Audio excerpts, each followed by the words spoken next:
Hello and welcome to Wolfman Gaming. This is my Uncharted 4 Crushing Difficulty walkthrough, and this is chapter 10, also known as the 12 Towers.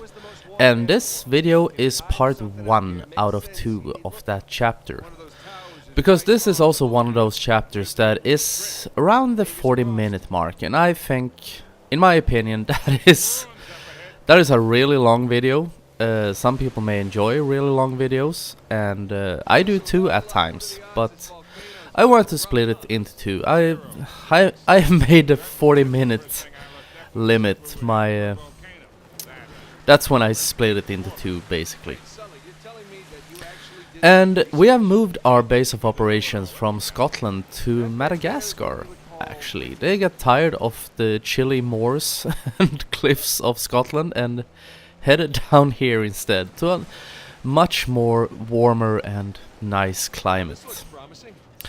And in this chapter we are introduced to the Jeep, and this is the first time in the Uncharted series where you get to drive this. Unless if you count the little sequence in Uncharted 3 when you drive the Jeep down the runway when you're supposed to board the plane, but I don't. And this is basically a tutorial on how to drive the Jeep. And it's there to prepare you for 2 chapters coming up later in the game that are a lot more challenging. And here they want you to get used to the mechanics of it. I am not a super fan of the Jeep in this game. If you watched my Uncharted The Lost Legacy walkthrough, you may know this. I talked a little bit about it there. If you haven't, I'm gonna talk a little bit about it. I'm gonna try not to linger too long.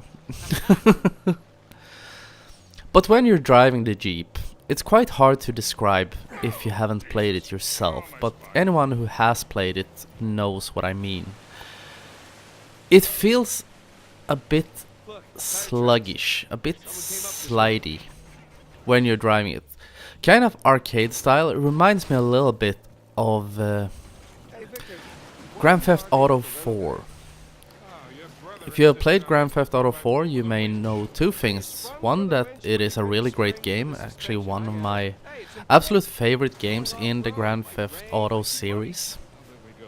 Even though I think the environment in it is quite boring, but I really enjoy the story and Nico Bellic as an protagonist. But something that game got a lot of critique for was the driving, because every car almost felt like you were driving down an icy street with bowling balls in your trunk that weren't fastened. Because it felt really slippery, very slidey, hard to control when you were driving, and it's quite similar to the Jeep in this game. It does not at all, it doesn't feel heavy, but I think you don't feel like you're in control when you're driving it. And it makes it a bit of a problem in the later chapters of this game when you're driving it. Because this is very easy. We are just traversing these old cliffs and muddy parts, and there are no enemies around, and everything is peaceful and calm. But that won't always be the case. There are 2 big chase sequences in this game, one where you're fleeing through city streets and one where you're chasing a convoy. And then the driving becomes a bit of a problem, especially on this difficulty. The hardest part, I think, is, I would like to say, the convoy, because you die a lot, or I died a lot. Feels very random whether you survive through certain through certain sections of that sequence. Very hard sentence to say.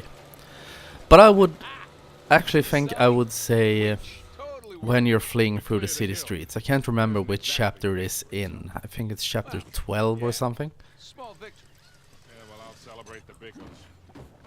Because you're being chased by a big armored vehicle and everything is very hysterical. And It could have been made so much easier if the mechanics had been a little bit better. But something I need to address about this chapter, and this is a perfect time to do it. This is so beautiful, it's insane. They really kicked the graphics and the geography up to 11 in this game, because everything looks so alive. And with the colors and everything, just an amazing area. And also, in this chapter, there are a few cairns. I think it's called little piles of rocks. You may have seen me driving over a few of them. If you take down all of them, you will get a trophy called Not a Cairn in the World. I will not be showing you how to do it. But if you want to, just click a collectible guide and go for them. And now I'm gonna show you how to get through the first fight of this level. First thing you want to do is sneak over here on the right side. Park your car behind that big rock, and we're gonna move up towards these ruins. Keep an eye on the guy in the white shirt over there. I'm just gonna wait in this high grass for him to start walking away, and then we can make our move. This fight, the first time I played this, I thought it was very difficult. I tried a bunch of different strategies until I came up with this one, and then I realized it's really easy if you know how to approach it. And the first thing you do is take out that guy. I got a little bit unlucky. I almost got spotted. But if you're really quick and go down and hang onto this ledge, you won't have any problems. And I'm gonna wait for Mr. White Shirt guy to move back to the left.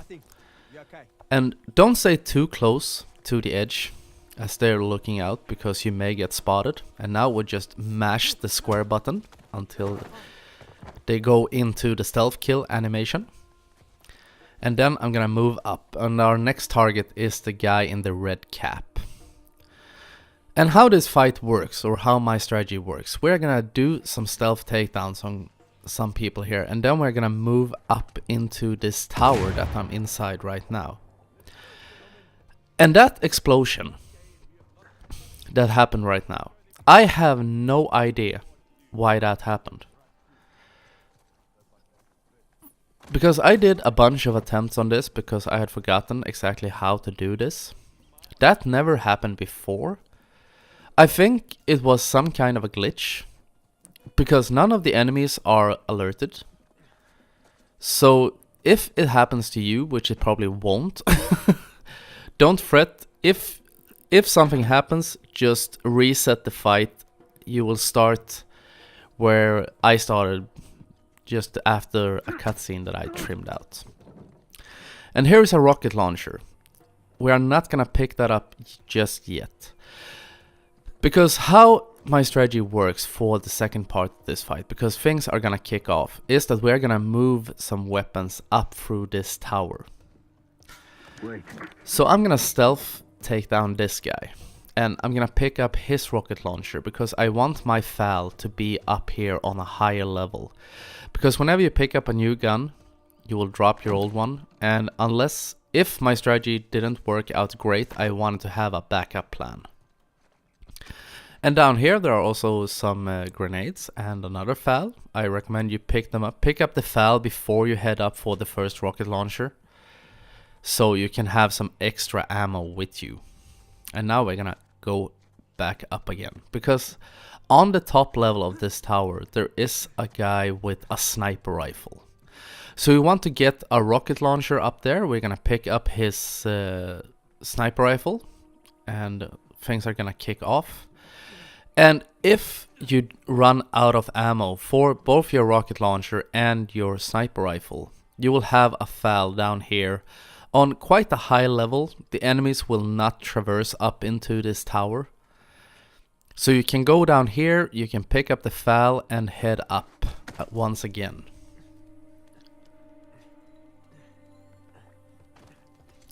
And you're gonna have to do a little bit of skillful shooting when things start. Because if you get spotted, or when you get spotted, they will send in reinforcements, and they will come from that bridge over on the other side of the screen. And I'm gonna try and spawn kill most of them when they show up. So now we pick up the sniper rifle, and I like to start with this guy. Just put a bullet in him, and they will sound the alarm, and here come the reinforcements. So we use the sniper rifle once again. I'm gonna try to position myself so no one can shoot me, and then we're gonna let it rip. I actually think if you were to use the rocket launcher on these guys, you could probably spawn kill most of them. Even more than I did now, because I took out, was it 3 or 4? And I don't know if you saw it, but it seems like I managed to get 2 guys with 1 sniper round. Which is absolutely awesome. I didn't know you could do that in this game.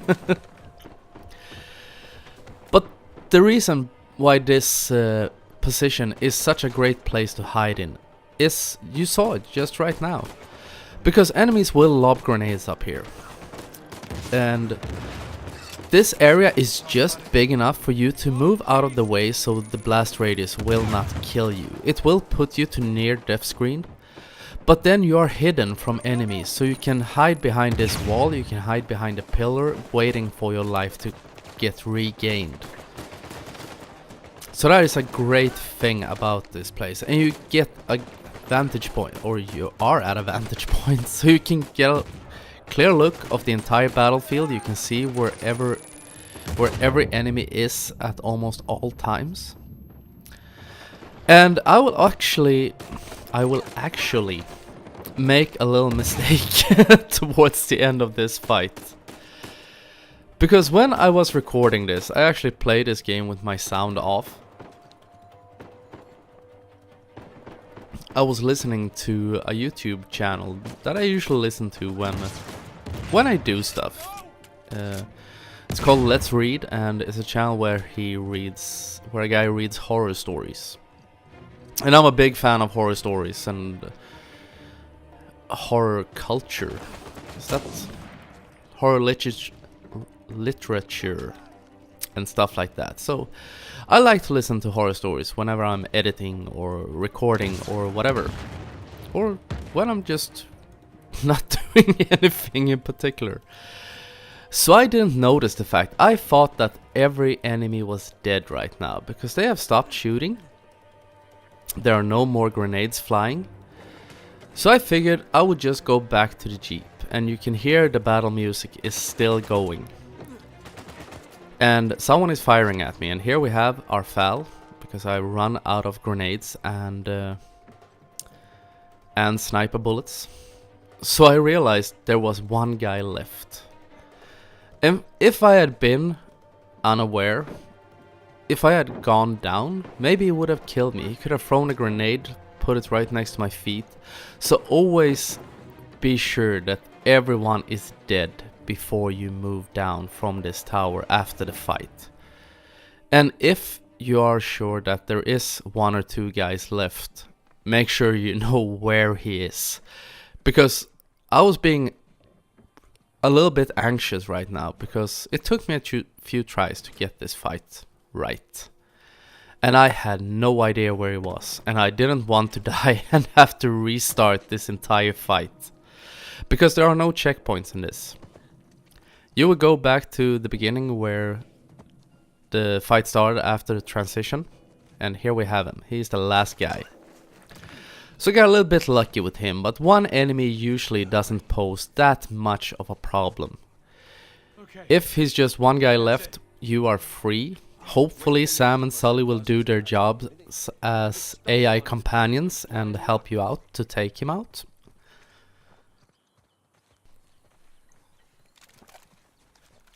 But if they don't, just use whatever weapon you have ammunition for and spray him.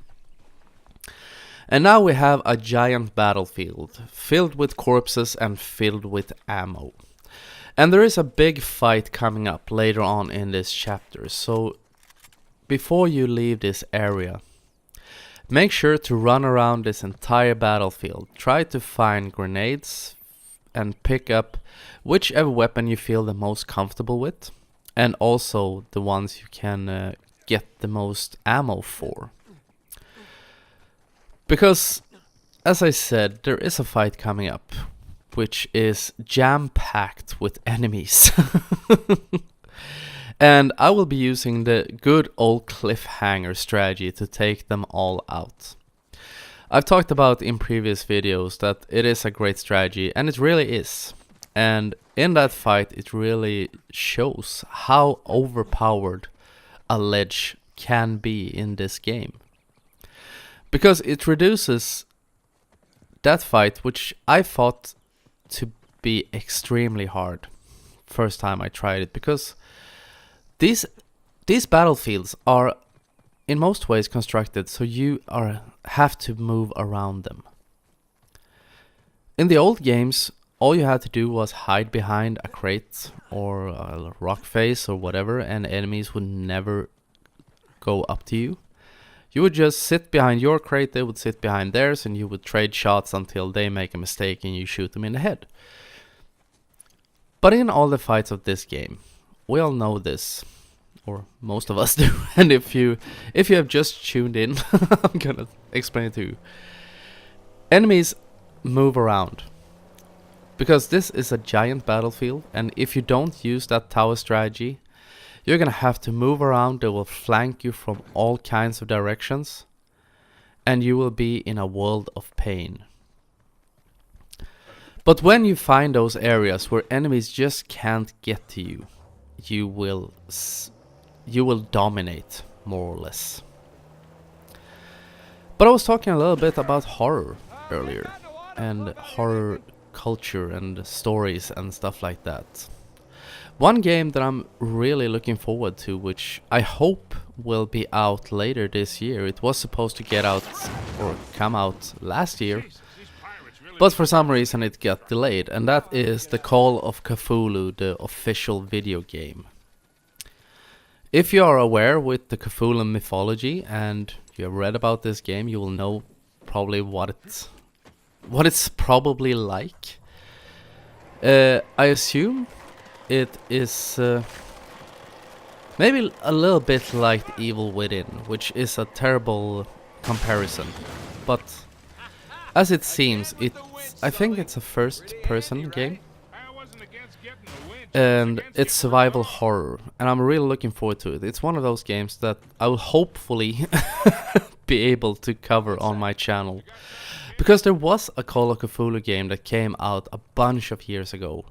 It was called Dark Corners of the Earth. Can't remember which year it came out.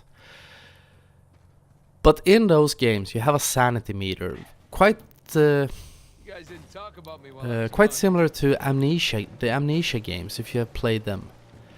We have this sanity meter. If your character gets too stressed, he will start hallucinating, and then he will lose his mind and kill himself, because there are a lot of weird shit happening around him. And that is a really fun aspect to put into a game, because it's another factor that you have to take into whatever it's called. My mind is running completely blank. But it's something you have to think about and take into account, was what I was looking for. When you're playing, you don't just have to keep track of your health bar and perhaps a stamina meter. Instead, you also have to take care of your mental sanity. And I have really high hopes about that game. Hopefully they will stay true to their word and it will come out before this year is over. But it's been really quiet around that game, so I'm not quite sure what they will do. Also, on the left, another cairn. A little pile of rocks.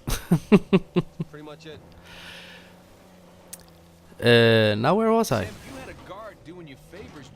Yes, we are getting close to the end of this video actually, so I'm not gonna rant on for too long. Also, when we get up here, that little rock face that I just drove over, I think it's that one. That is a point of no return.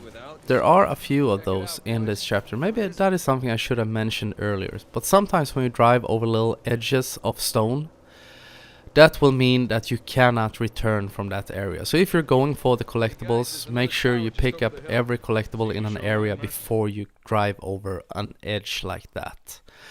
And that concludes part 1, so I hope we will see each other again in part 2. So I want to thank you very much for watching, and I will see you again in my next video.